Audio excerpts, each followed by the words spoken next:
بسم اللہ الرحمن الرحیم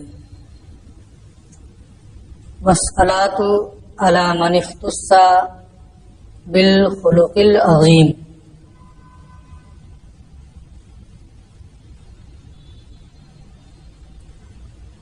اور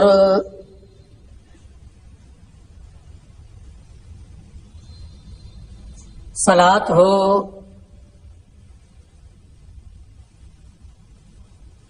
ان پر، اس ذات پر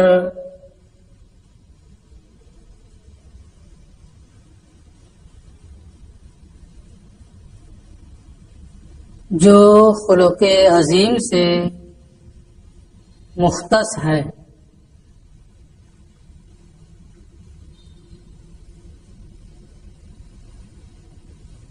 یہاں علی من اختص بالخلق العظیم میں با کا دخول مختص پر ہوا ہے، اور مختص بھی رسول کریم صلی اللہ تعالی علیہ وسلم کی ذات ہے. یعنی خلق عظیم کا وصف یہ رسول کریم صلی اللہ تعالی علیہ وسلم کے ساتھ خاص ہے.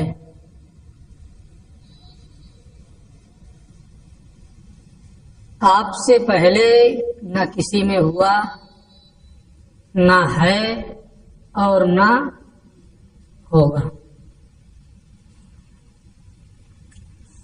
یہ نہیں ہے کہ با کا دخول مختص بھی پر ہوا. با کا دخول کس پہ ہے؟ مختص پہ. اور مختص بھی کون ہے؟ رسول کریم صلی اللہ تعالی علیہ وسلم. با کا دخول مختص بھی پر نہیں ہوا ہے. میں نے جو معنی کیا کہ وصف خلق عظیم، خلق عظیم کا وصف یہ رسول کے ساتھ خاص ہے. یہ اسی صورت میں ہوگا جب با کا دخول مختص پر ہو اور مختص بھی رسول کریم صلی اللہ علیہ وسلم کی ذات ہو. اگر اس کے برعکس کر دیں کہ با کا دخول مختص بھی پر ہوا ہے اور مختص رسول کریم کی ذات ہے، تو مفہوم پورے طور پر بدل جائے گا اور معنی یہ ہو جائے گا کہ خلق عظیم کے ساتھ رسول مختص ہے. یعنی صرف یہی ایک وصف ان کے اندر ہے، باقی اوصاف نہیں. یہ معنی غلط ہو جائے گا. اسی لیے میں یہ کہہ رہا ہوں کہ یہاں با کا دخول جو ہوا ہے وہ مختص پر ہوا ہے اور مختص بھی رسول کریم کی ذات ہے. یعنی خلق عظیم کا وصف یہ رسول کے ساتھ خاص ہے.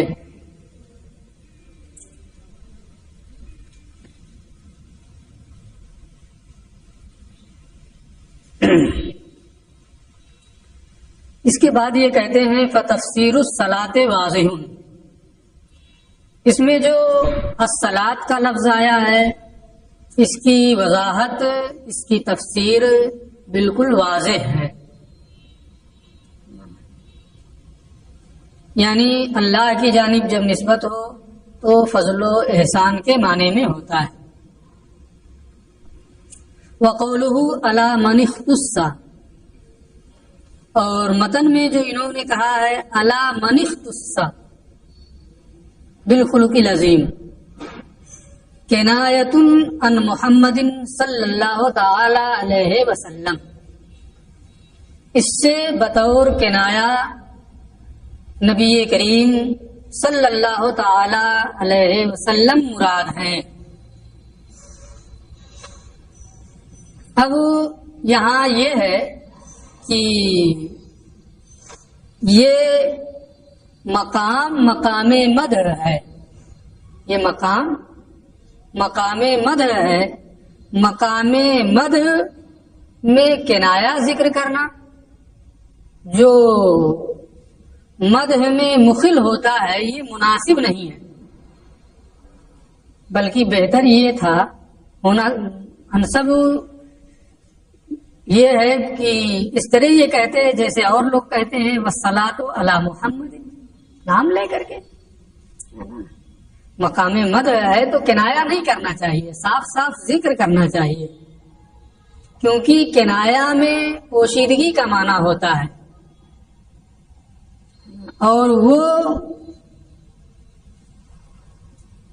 مدح میں جب اس میں پوشیدگی ہے تو مقام مدح میں صراحت کے مقابلے میں وہ کمزور ہوگا۔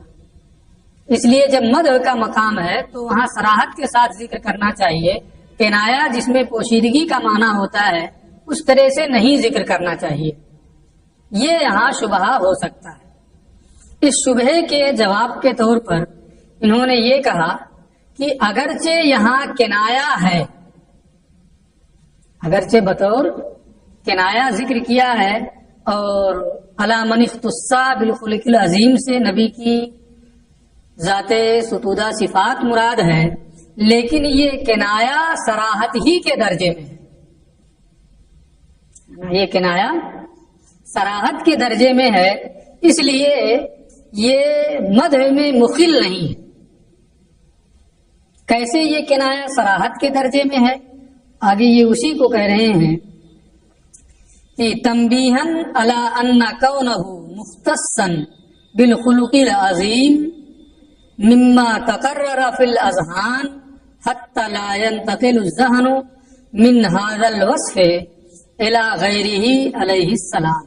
یہ جواب ہے اسی شبہ کا کہ مقام مدح میں صراحت سے ذکر کرنا چاہیے نہ کہ کنایا، تو یہ کہتے ہیں کہ یہ کنایا بھی صراحت ہی کے درجے میں ہے۔ کیسے کہ یہاں اس طرح ذکر کرنا یہ تنبیہ کے لیے ہے، کس بات پر؟ علی ان کونہ مختصا بالخلق العظیم، کی خلق عظیم کے وصف کا رسول کے ساتھ خاص ہونا، خلق عظیم کے وصف کا رسول کے ساتھ خاص ہونا، مما یہ ان چیزوں میں سے ہے تقرر فی الاذہان جو تمام لوگوں کے ذہن میں ثابت ہے۔ سب لوگ جانتے ہیں کہ خلق عظیم کے وصف کے ساتھ رسول کی ذات ہی موصوف ہے، وہی متصف ہے، یہاں تک کہ اس وصف سے آپ کے علاوہ کی طرف ذہن ہی نہیں جاتا ہے۔ تو جب خلق عظیم کا وصف ایسا ہے کہ جب اسے بولیں تو تبادر ذہنی، ذہن کا تبادر رسول ہی کی طرف، تو یہ تو علم ہی کی طرح سے ہو گیا۔ صراحت کے ساتھ ذکر کریں یا اسے ذکر کریں دونوں برابر ہیں۔ اس لیے یہاں انہوں نے اگرچہ کنایا کے طور پہ کہا ہے علی من اختص بالخلق العظیم، لیکن یہ صراحت ہی ہے، کیونکہ جب بھی خلق عظیم بولا جاتا ہے تو ذہن نبی کریم صلی اللہ تعالی علیہ وسلم ہی کی طرف جاتا ہے، اس لیے یہ مدح میں مخل نہیں ہوگا۔ بات سمجھ میں آ گئی؟ یہ تو یہاں بات پوری ہو گئی۔ اس کے بعد یہ کہتے ہیں کہ خلق کہتے کسے ہیں؟ خلق عظیم یہ خلق ہے کیا؟ اس کی تعریف کرتے ہوئے یہ کہتے ہیں ہوا ملائکۃ یصدر عنہا الافعال بسہولہ، ایسی مہارت جس سے کام آسانی سے ہو جائے، ایسی مہارت جس سے کام آسانی سے ہو جائے۔ آپ اس کا بارہا مشاہدہ کرتے ہیں، دیکھتے ہیں کہ ایک آدمی کوئی کام کر رہا ہے تو بتکلف کرتا ہے نا.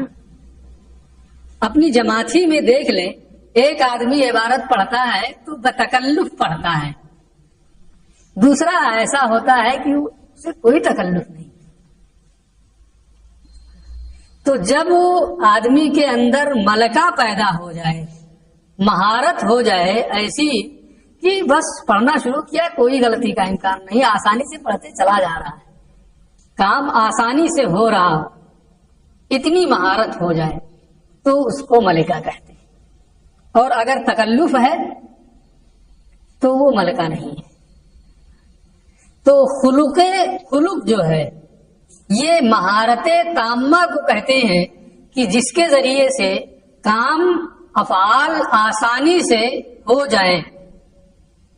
اور اگر ملکہ نہیں ہے، جیسے کسی کے چہرے پہ زردی آئی شرمندگی کی بنیاد پر، پھر وہ زائل ہو گئی، تو اس کو خلق نہیں کہتے ہیں بلکہ حالت کہتے ہیں، حال ہی بولتے ہیں. ایک چیز آئی گئی والخلق، اور خلق وہ ملکۃ، وہ ایسا ملکہ ہے، ایسی مہارت ہے جس سے کام افعال بآسانی ہو جائیں، تکلف وغیرہ نہ کرنا پڑے. والخلق العظیم، یہ تعریف کر دی خلق کی کہ خلق کہتے کس کو ہے. اب آقا کریم صلی اللہ علیہ وسلم کے بارے میں خطبے میں کہا ہے کہ خلق عظیم کا وصف رسول کے ساتھ خاص ہے، باقی دخول مختص پر ہوا ہے، ان کے ساتھ خاص ہے. تو اب وہ آگے یہ ذکر کر رہے ہیں کہ رسول کا خلق عظیم تھا کیا. رسول کا خلق عظیم کیا تھا، اسی کو یہ آگے ذکر کر رہے ہیں، اور اس میں 3 قول ذکر کریں گے. نمبر 1، والخلق العظیم لہو، آقا کریم صلی اللہ تعالی علیہ وسلم کا خلق عظیم کیا تھا. نمبر 1، علامہ قالت عائشہ والقرآن، جیسا کہ حضرت عائشہ صدیقہ رضی اللہ تعالی عنہا نے فرمایا ہے کہ آپ کا خلق عظیم قرآن ہے. آپ کا خلق عظیم کیا ہے؟ قرآن ہے. تو آپ سے پوچھا گیا تھا آپ کے خلق عظیم کے بارے میں، تو آپ نے یہ جواب دیا هو القرآن، کہ آپ کا خلق عظیم کیا ہے؟ قرآن ہے. تو یہ آقا کریم کے خلق عظیم کا ایک معنی ہوا کہ آپ کا خلق عظیم کیا ہے؟ قرآن. لیکن یہاں ایک شبہ ہو سکتا ہے، وہ یہ ہے کہ اسی کا انہوں نے آگے جواب دیا ہے کہ یعنی ان العمل بالقرآن کانا جبلۃ لہ من غیر تکلف،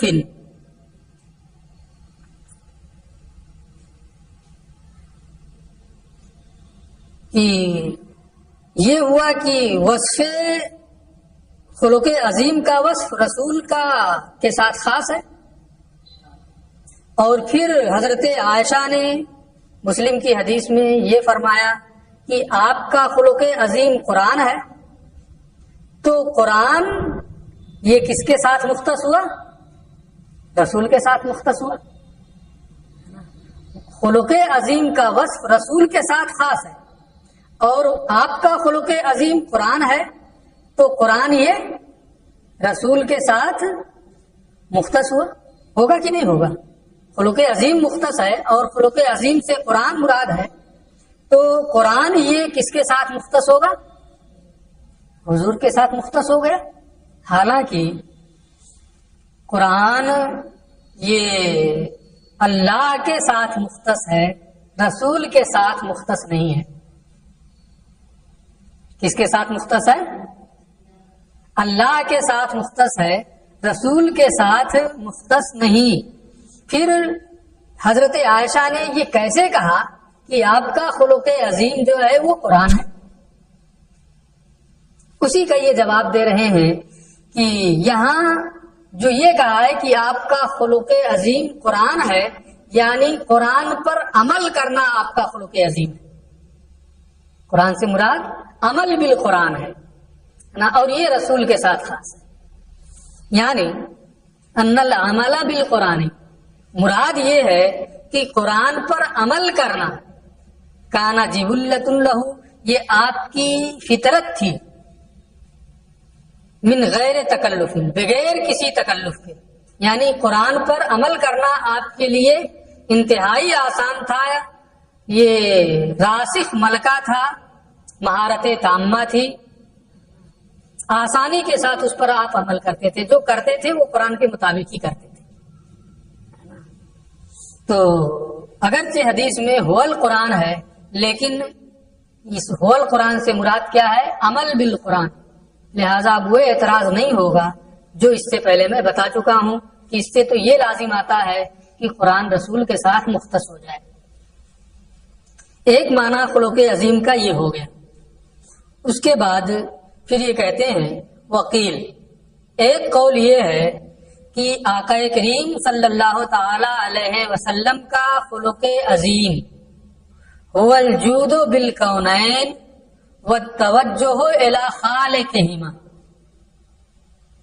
وہ دنیا آخرت میں سخاوت کرنا اور ان دونوں کے خالق کی طرف پورے طور پر متوجہ ہونا ہے۔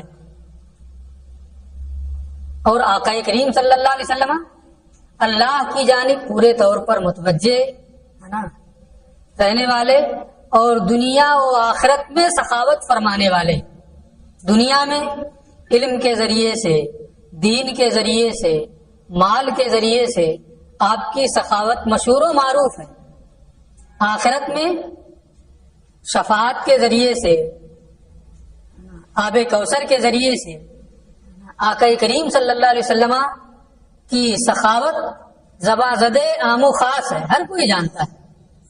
تو کونین میں، دونوں جہان میں سخاوت کرنا اور ان دونوں کے خالق کی جانب متوجہ ہونا، یہ آقا کریم صلی اللہ علیہ وسلم کا خلق عظیم ہے۔ دو معنی ہو گیا آقا کریم صلی اللہ علیہ وسلم کے خلق عظیم کا۔ تیسرا معنی وکیل، ایک قول یہ ہے کہ آپ کا خلق عظیم ہوا ما اشار الیہ علیہ السلام، وہ ہے جس کی جانب خود آپ صلی اللہ علیہ وسلم نے اشارہ فرمایا ہے اپنے اس فرمان میں، سل من قطعک واعف عمن ظلمک واحسن الی من اساء الیک، جو رشتہ کاٹے اس سے رشتہ جوڑو، جو ظلم کرے اسے معاف کر دو، جو تمہارے ساتھ برا کرے اس کے ساتھ اچھا کرو۔ آپ صلی اللہ علیہ وسلم کا خلق عظیم یہ تھا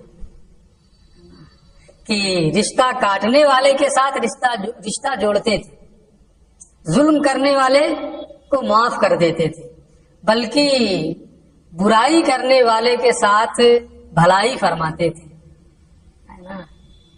تو یہ آپ صلی اللہ تعالی علیہ وسلم کا خلق عظیم ہے۔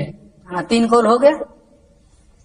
چوتھا قول جس کو یہ اصح کہہ رہے ہیں کہ آپ صلی اللہ علیہ وسلم کا خلق عظیم کیا ہے، والاصح، اور راجح یہ ہے، بہتر یہ ہے کہ ان الخلق العظیم هو السلوک الی ما یرغی عنہ اللہ تعالی والخلق جميعا، آپ صلی اللہ تعالی علیہ وسلم کا خلق عظیم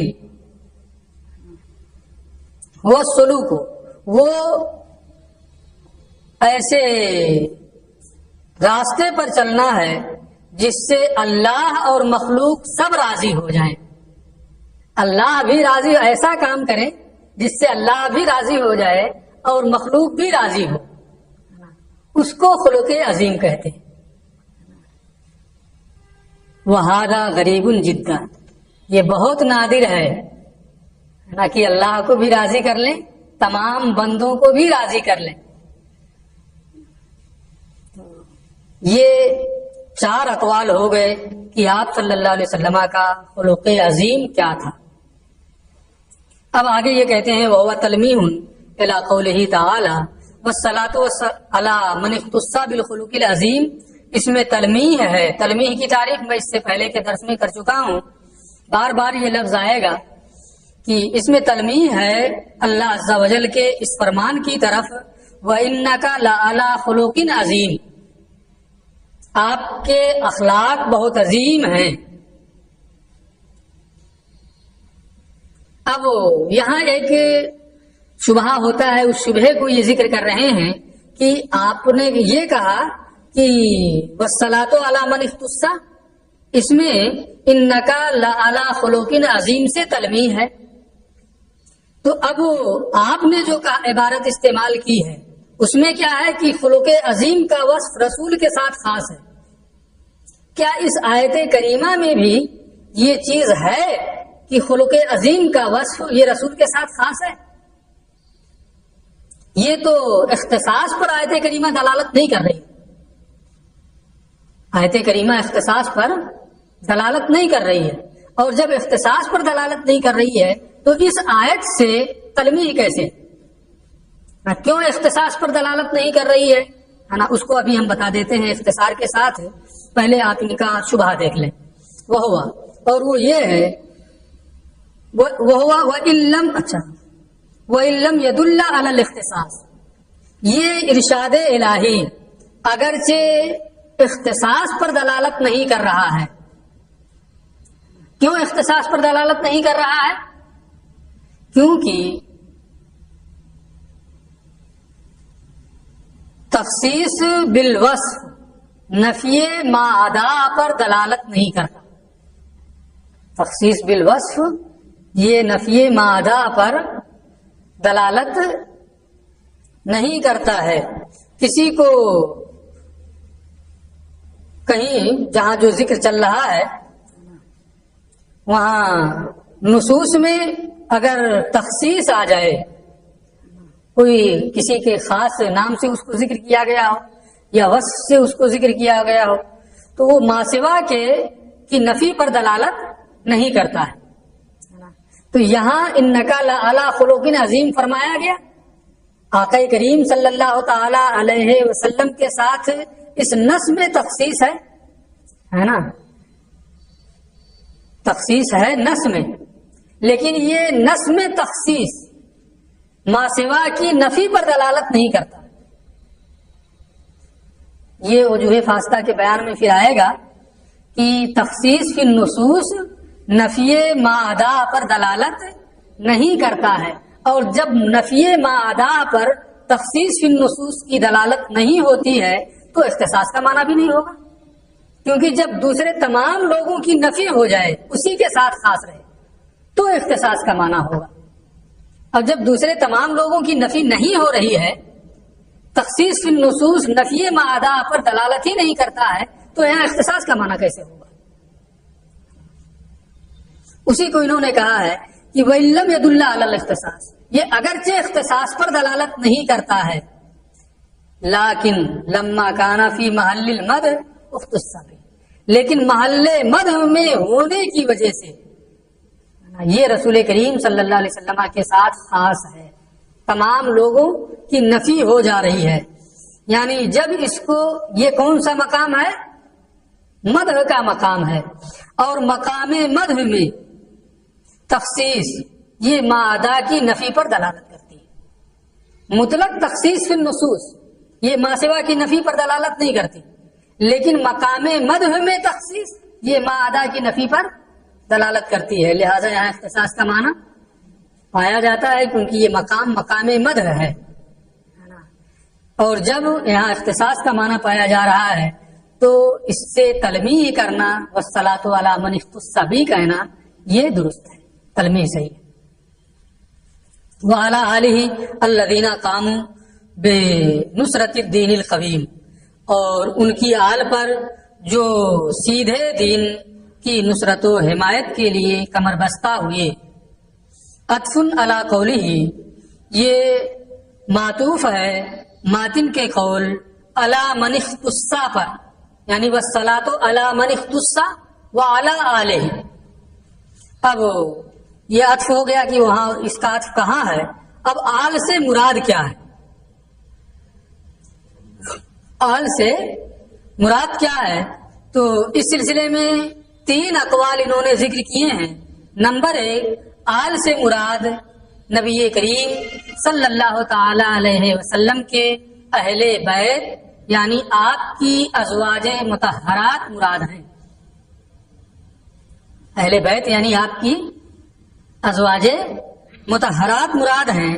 نمبر 2، آل سے آپ کی اطرت یعنی آپ کی اولاد مراد ہے، وعد او اطرتہ ہی۔ نمبر 3، او کلو مومن تقی، یا ہر صاحب تقوی مومن مراد ہے۔ 3 قول ہے نا۔ آل سے یہاں یا تو مراد آپ کے اہل بیت یا آپ کی اولاد یا ہر پرہیزگار ایمان والا۔ یہ آخری صورت کے بارے میں ملا احمد جیون فرماتے ہیں، وہ الانسب ہاں ہونا، کلو مومن تقی مراد ہونا ہی زیادہ مناسب ہے آل سے۔ کیوں؟ جب باقی تینوں چیزیں ہیں، 2 چیزیں اور بھی ہیں، تو اسی کا مراد ہونا زیادہ مناسب کیوں ہے؟ یہ کہتے ہیں لأن المصنف لم يتعرض لذکر الاصحاب فی الصلاۃ، کیونکہ مصنف نے صلاۃ میں اصحاب کا تذکرہ نہیں کیا ہے۔ والصلاۃ ذکر کیا، نیچے آئے وعلی آلہ الذین قاموا بنصرۃ الدین، اس کے بعد پھر بحث شروع کر دی اعلم ان اصول الشرع، اصحاب کا تذکرہ نہیں کیا ہے۔ تو اگر آل سے مراد اہل بیت لیں تو اصحاب خارج ہو جائیں گے، اطرت رسول مراد لیں، اولاد مراد لیں تو بھی اصحاب خارج ہو جائیں گے، اور کلو مومن تقین مراد لیں تو اصحاب بھی شامل ہو جائیں گے۔ اس لیے بہتر یہ ہے کہ یہاں آل سے کلو مومن تقین کا معنی مراد لیا جائے، کیونکہ مصنف نے صلاۃ میں اصحاب کا تذکرہ نہیں کیا ہے۔ فکان الاولی هو التعمیم، لہذا بہتر اسے عام ہی رکھنا ہے تاکہ صحابہ بھی اس میں شامل رہیں۔ اب اس کے بعد دین کی یہ تعریف کر رہے ہیں کہ دین کیا ہے۔ وعلی آلہ الذین قاموا بنصرۃ الدین، جو دین کی حمایت کے لیے کمر بستہ ہوئے۔ دین کی تعریف انہوں نے کی، ہوا وضع الہی سائق لذوی العقول باختیارہم المحمود الی الخیر بالذات۔ دین وہ دستور الہی ہے، دین وہ قانون الہی ہے، وہ وضع الہی وہ قانون الہی ہے جو عقل والوں کو ان کے اپنے پسندیدہ اختیار کے ذریعے، اپنے پسندیدہ قدرت کے ذریعے خیر بالذات یعنی رویت باری تعالی کی طرف لے جانے والی ہے۔ یہ دین کی تعریف ہے کہ دین وہ قانون الہی جو عقل والوں کو ان کے اختیار محمود کے ذریعے، ان کے پسندیدہ اختیار کے ذریعے، ان کی پسندیدہ قدرت کے ذریعے خیر بالذات کی جانب لے جائے۔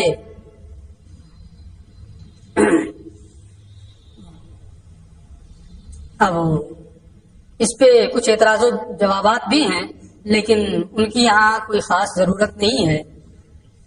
آگے یہ کہتے ہیں کہ جو دین کی انہوں نے تعریف کی کہ ہوا وضع الہی الی آخرہ یشمل العقائد والاعمال، یہ عقائد کو بھی شامل ہے اور اعمال کو بھی شامل ہے،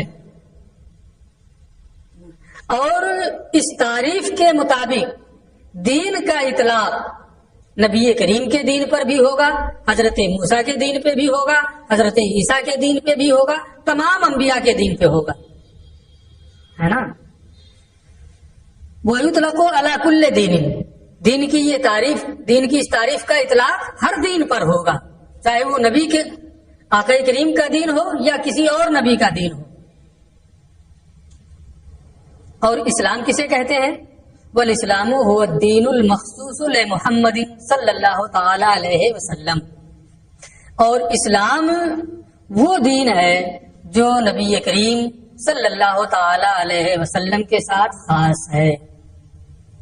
ٹھیک ہے، اب یہاں ایک شبہ ہوتا ہے، اسی شبہے کو یہ دور کریں گے کہ جب دین انہوں نے جو کہا ہے بے نصرت الدین، دین کی حمایت کے لیے جو کمر بستہ ہوئی ہے ان کی اون آل پر صلات ہو، تو اور دین کا لفظ نبی آخر الزماں کے دین پر بھی اس کا صدق ہوگا، دوسرے انبیاء کے دین پر بھی، اس کا مطلب کہ وہ آل رسول نبی آخر الزماں کے دین کی بھی حمایت کرنے والے اور دوسرے انبیاء کے دین کی بھی حمایت کرنے والے ہیں۔ حالانکہ ایسا نہیں، جب دین کا اطلاق سب پہ ہوتا ہے تو سب کے دین کی حمایت کرنے والے ہوں گے نا، آپ کی اون آل پر، حالانکہ آپ کی جو آل ہے وہ آپ کے دین کی نصرت و حمایت تو کرنے والے ہیں، اور باقی انبیاء سابقین کے دین کی نصرت و حمایت یہ تو نہیں۔ پھر انہوں نے جو کہا بنصرت الدین القویم، یہ کیسے صحیح ہوگا؟ اس کا یہ جواب دے رہے ہیں وَلَعَلَّ فی وصفہ بالقویم اشارتاً الیہ، اور یقیناً دین کو قویم سے موصوف کرنا اسی کی جانب اشارہ کرنے کے لیے، دین قویم یعنی معتدل دین کی نصرت و حمایت کرنے والے ہیں، اور معتدل دین کون ہے؟ نبی آخر الزماں کا دین ہے، جیسا کہ اس سے پہلے ہم بتا چکے ہیں۔ اس لیے یہاں دین اگرچہ دین کا لفظ استعمال ہوا ہے لیکن یہ رسول کریم صلی اللہ علیہ وسلم کے دین کے ساتھ خاص ہے۔ ہو گیا جواب؟ لأن دین الاسلام ہے، کیونکہ نبی کریم کا دین هو الموصوف بالاستقامہ، وہی اعتدال کے ساتھ موصوف ہے، وہی معتدل دین ہے۔ ثم علم، پھر آپ جان لیں، اس کو ہم پہلے ہی بتا چکے ہیں اس لیے صرف ترجمہ کر دینا کافی ہے، ان اصول الفقہ ہے کہ اصول فقہ لہو حد اضافی، اس کی ایک حد اضافی ہے، یعنی مضاف کی الگ تعریف کی جائے اور مضاف الیہ کی الگ تعریف کی جائے۔ دونوں تعریفیں میں کسی درس میں کر چکا ہوں، یعنی اصول کی الگ تعریف اور فقہ کی الگ تعریف دونوں کر چکا ہوں۔ وہ حد لقبی، اور ایک حد لقبی ہے، یعنی اصول فقہ کے مجموعے کی تعریف کی جائے، اسے بھی میں کر چکا ہوں۔ وہ غایت، اور اس کے لیے ایک غایت بھی ہے، مقصد کیا ہے پڑھنے کا یہ بھی میں بتا چکا ہوں۔ وہ موضوع، اس کا موضوع کیا ہے وہ بھی میں بتا چکا ہوں۔